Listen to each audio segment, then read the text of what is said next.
À 1 mois et 10 jours des élections municipales, la ville de Tours recherche des assesseurs. Oui, leur présence à chaque bureau de vote est obligatoire. C'est inscrit dans la loi car ils sont indispensables pour le bon déroulement du scrutin, mais pas toujours facile de mobiliser des volontaires. On en parle avec Anaëlle Chalère, adjointe au maire de Tours, déléguée à la démocratie permanente, qui est notre invitée ce soir. Bonsoir. Bonsoir. Et bienvenue sur notre plateau. Alors, il y a 85 bureaux de vote à Tours. Ça veut dire que vous aurez besoin au total de combien d'assesseurs ? Alors, il nous faut indéniablement 85 personnes qui vont présider chaque bureau de vote et à peu près 300 assesseurs en soutien parce qu'il faut à chaque fois 2 assesseurs titulaires, des suppléants et surtout de quoi faire des pauses ou des roulements vu que des personnes s'inscrivent soit pour la journée, soit la demi-journée.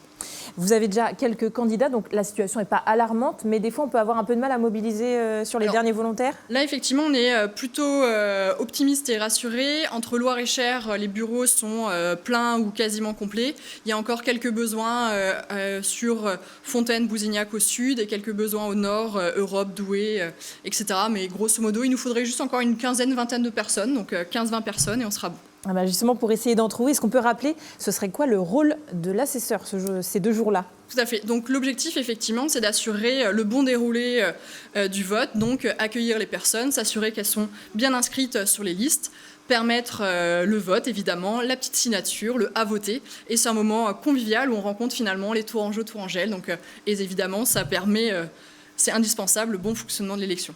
On fait le dépouillement aussi ? Absolument, donc ça c'est des personnes qui soit les mêmes et souvent on demande à d'autres personnes aussi de se proposer durant la journée ou directement le soir pour effectivement assurer le dépouillement et compter les petits bulletins. C'est une manière de pouvoir vivre le vote aussi un peu dans les coulisses ? Tout à fait. On est dans les coulisses, on voit qui vient voter, on voit des familles, des personnes âgées. C'est de beaux moments et on se sent utile. Qui peut être assesseur ? Est-ce qu'il faut être électeur du bureau de vote dans lequel on est assesseur ou pas ? Non, pas forcément, mais il faut être majeur, il faut être inscrit sur liste électorale, mais des fois on vote dans un autre bureau de vote et on tient le bureau à côté, donc ça c'est pas un problème.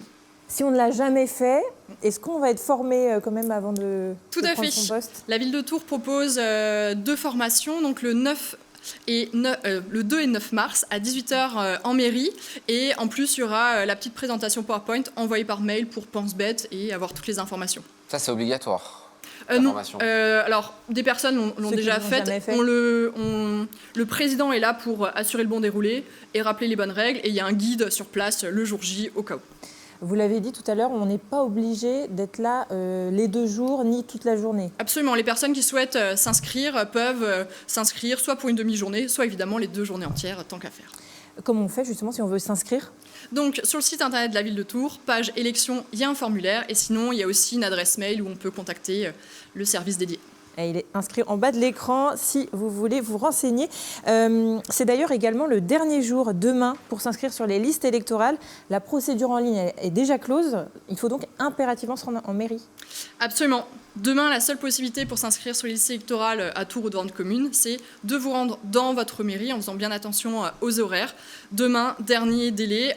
En ligne, c'était hier minuit. Là, sur les derniers jours, vous avez eu pas mal de gens qui se sont dépêchés. Absolument, le sprint final a connu un beau succès, avec notamment de jeunes électeurs qui sont bien mobilisés. Depuis ce week-end, on a 800 inscriptions par jour, donc un gros boom. Et je remercie les agents qui sont sur le terrain et qui font tout le nécessaire pour anticiper ce sprint final et absorber les demandes. Donc merci. Beaucoup de jeunes, vous disiez, qui sont des années 2000. C'est ça, tout à fait. Votants se mobilisent. Et j'en profite pour remercier aussi les assesseurs qui se sont inscrits pour tenir les bureaux de vote, évidemment. Si on n'a pas fait cette démarche d'inscription sur la liste avant le 6 février, on ne pourra pas voter aux élections ? Il y a quelques rares exceptions. Les jeunes, justement, qui vont avoir 18 ans avant le premier ou le second tour peuvent bénéficier de la procédure L30, ils pourront regarder. Et les personnes qui déménagent pour des raisons professionnelles ou qui sont mutées en tant que fonctionnaires, c'est aussi quelques rares exceptions. Mais sinon, effectivement, demain, dernier délai. Qui, eux, peuvent avoir un délai jusqu'au 5 mars. Tout à fait, absolument. Merci beaucoup Anaëlle Chalère d'être venue sur notre plateau. Et on rappelle donc toutes les informations, on peut les remettre en bas de l'écran pour s'inscrire comme assesseur.